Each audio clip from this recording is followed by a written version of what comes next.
최적화일치로입니다. 봉제공장 품질관리 24부작 시리즈 중 22번째 내용입니다. 혹시 일간 리포트는 매일 작성되고 있습니다만 분량은 반복되고 있습니까? 또는 주간 리포트는 정리되어 있습니다만 라인별 편차는 줄어들지 않는지요? 이 영상은 바로 그 지점에서 출발합니다. 리포트가 정리 자료에 머무르는 순간 품질은 관리되지 않습니다. 리포트가 통제도구로 작동할 때 비로소 분량은 구조적으로 감소합니다. 오늘 영상을 끝까지 보시면 아래 세 가지가 바로 해결됩니다. 첫째, 리포트를 작성하고도 개선으로 이어지지 않던 구조적 원인을 확인합니다. 둘째, 라인별 스타일별 분량 데이터를 재발 방지 기준으로 전환하는 방법을 확인합니다. 셋째, 수정 전, 수정 불가능 불량 제품을 교육 자산으로 전환하는 관리 체계를 수립합니다. 영상 순서는 다음과 같습니다. 1. 리포트가 품질을 통제하지 못하는 이유. 2. 일간 리포트 현장 즉시 조치 중심 기록. 3. 주간 리포트 분량 트렌드와 라인 편차 정리. 4. 월간 리포트 경영 바이어 대응용 KPI 구조. 5. 스타일별 라인별 공유. 6. Q&A 5가지. 7. 결론. 1. 리포트가 품질을 통제하지 못하는 이유. 많은 봉제 공장에서 품질 리포트는 매일 성실하게 작성되고 있습니다. 형식도 갖추어져 있고 수치도 빠짐없이 정리되어 있습니다. 그러나 현장에서는 같은 분량이 반복되고 라인마다 편차는 줄어들지 않습니다. 이 지점에서 반드시 짚어야 할 질문이 하나 있습니다. 이 리포트는 왜 작성되고 있는가라는 질문입니다. 품질 리포트의 목적은 보고가 아닙니다. 상부 결제를 위한 자료도 아니며 문제 발생 시 책임을 분산하기 위한 문서도 아닙니다. 품질 리포트의 목적은 오직 하나입니다. 같은 분량이 다시 발생하지 않도록 공정을 통제하는 것입니다. 그런데 일부 공장의 리포트는 이 목적까지 도달하지 못하고 중간에서 멈춥니다. 대표적인 이유는 다음과 같습니다. 첫째, 분량 유형은 기록되어 있지만 발생 지점과 이유가 분리되어 있지 않습니다. 예를 들어 시접 분량이라고 기록되어 있습니다만 그 분량이 봉제 어느 공정인지 이유는 무엇인지 명확하지 않습니다. 이 경우 다음날 같은 분량이 발생해도 무엇을 먼저 점검해야 하는지 기준이 서지 않습니다. 둘째, 조치 사항은 적혀 있지만 변경 내용이 남아있지 않습니다. 재교육 실시, 주의 전달이라는 문구는 자주 등장합니다만 실이 변경되었는지, 바늘 규격이 바뀌었는지, 작업 순서가 수정되었는지는 기록되지 않습니다. 이 상태에서는 정확한 조치가 있었는지 없었는지 확인이 불가능합니다. 셋째, 라인별, 스타일별 차이가 드러나지 않습니다. 전체 평균 분량률만 관리되다 보니 어느 라인이 안정적인지, 어느 라인이 반복적으로 흔들리는지가 보이지 않습니다. 결과적으로 문제는 공장 전체의 문제로 뭉뚱그려지고 실제 원인이 되는 라인이나 공정은 그대로 남아있게 됩니다. 이러한 구조에서는 리포트가 아무리 쌓여도 품질은 개선되지 않습니다. 리포트는 기록은 남기지만 공정은 바꾸지 않기 때문입니다. 따라서 품질 리포트는 반드시 공정 기준으로 수정하는 근거 자료로 설계되어야 합니다. 분량을 나열하는 문서가 아니라 어느 조건을 어떻게 바꾸었는지를 남기는 문서가 되어야 합니다. 즉, 리포트는 무엇이 잘못되었는가를 적는 데서 끝나면 안 됩니다. 그래서 어떤 공정을 어떻게 조치했는가까지 이어져야 합니다. 그때부터 리포트는 단순 기록이 아니라 현장을 실제로 통제하는 도구로 작동하게 됩니다. 2.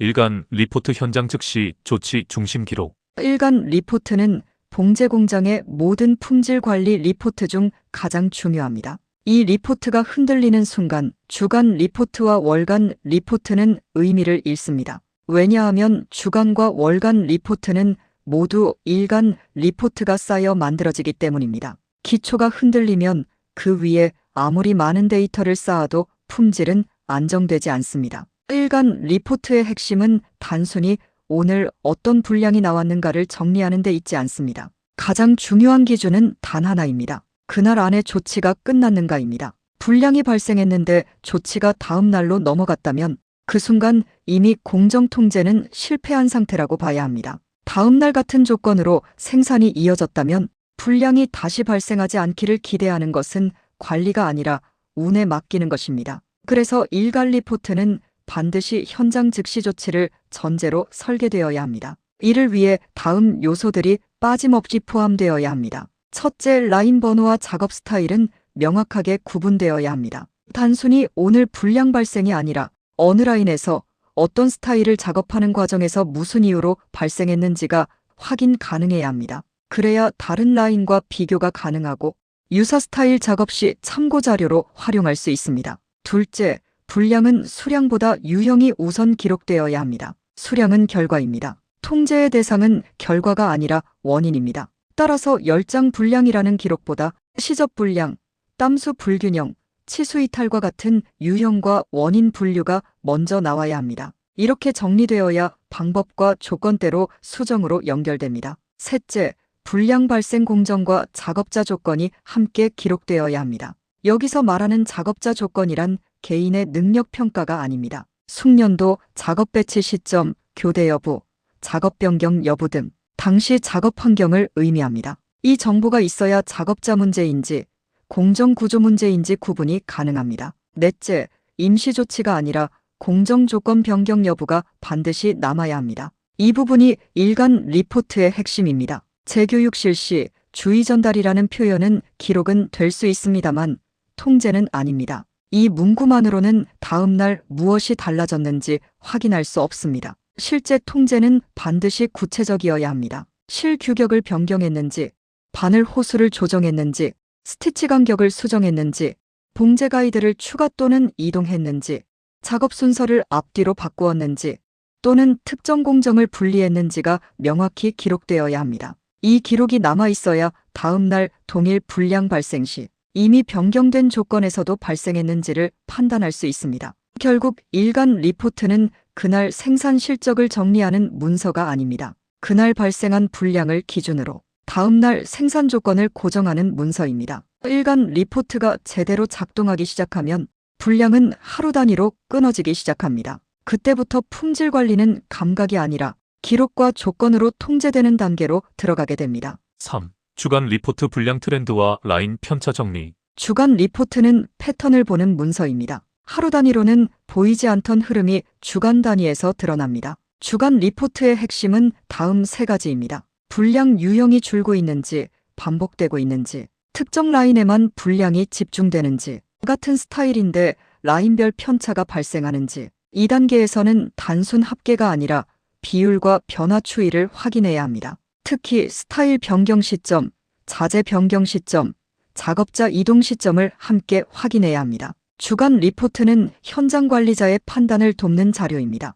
따라서 내용은 많을 필요가 없습니다. 대신 비교가 가능해야 하고 재발 여부가 한눈에 보여야 합니다. 4. 월간 리포트 경영 바이어 대응용 KPI 구조. 월간 리포트는 현장용이 아닙니다. 경영 판단과 바이어 대응을 위한 자료입니다. 월간 리포트의 목적은 세 가지입니다. 첫째, 공장의 품질 안정도를 수치로 설명하는 것. 둘째, 개선이 진행되고 있음을 근거로 보여주는 것. 셋째, 다음 달 리스크를 사전에 공유하는 것. 월간 리포트에서는 라인별 세부 내용보다 전체 불량률 추이, 주요 불량 탑 항목, 개선 완료 항목이 중요합니다.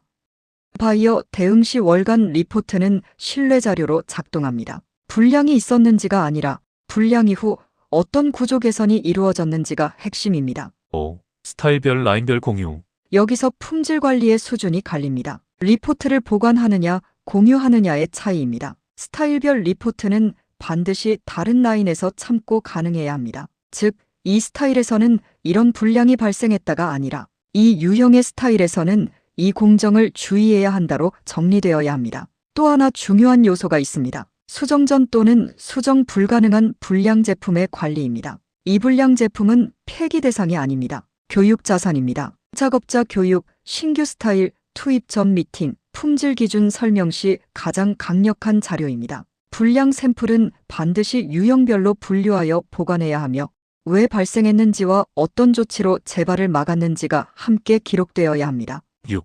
Q&A 5가지. 첫 번째 일간 리포트에서 가장 중요한 한 가지는 무엇입니까? 하루 안에 공정 조건이 수정되었는지 여부입니다. 기록만 있고 조건 변경이 없다면 통제는 이루어지지 않습니다. 두 번째 주간 리포트는 누가 봐야 합니까? 현장 관리자와 품질 책임자가 함께 확인해야 합니다. 그래야 라인 편차가 해석됩니다. 세 번째 월간 리포트는 현장에 필요 없지 않습니까? 현장 직접 활용도는 낮습니다만 품질 기준을 고정하는 기준 문서로 반드시 필요합니다. 네 번째 스타일별 리포트는 언제 활용합니까? 신규 스타일 투입 전, 유사 스타일 작업 전 반드시 참고 자료로 활용해야 합니다. 다섯 번째 분량 샘플 보관이 왜 중요한가요?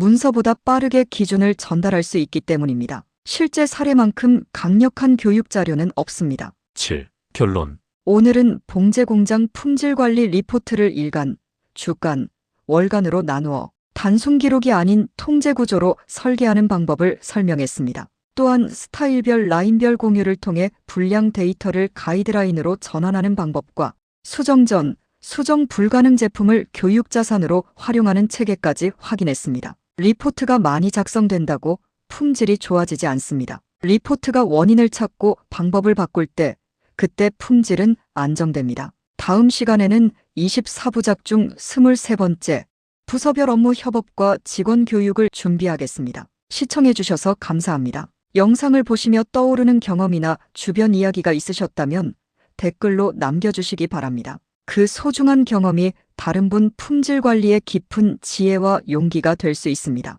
그리고 이 영상이 유익하셨다면 구독과 알림 설정 바랍니다. 후속 영상도 바로 받아보실 수 있으며 영상을 만드는데 큰 힘이 됩니다. 감사합니다.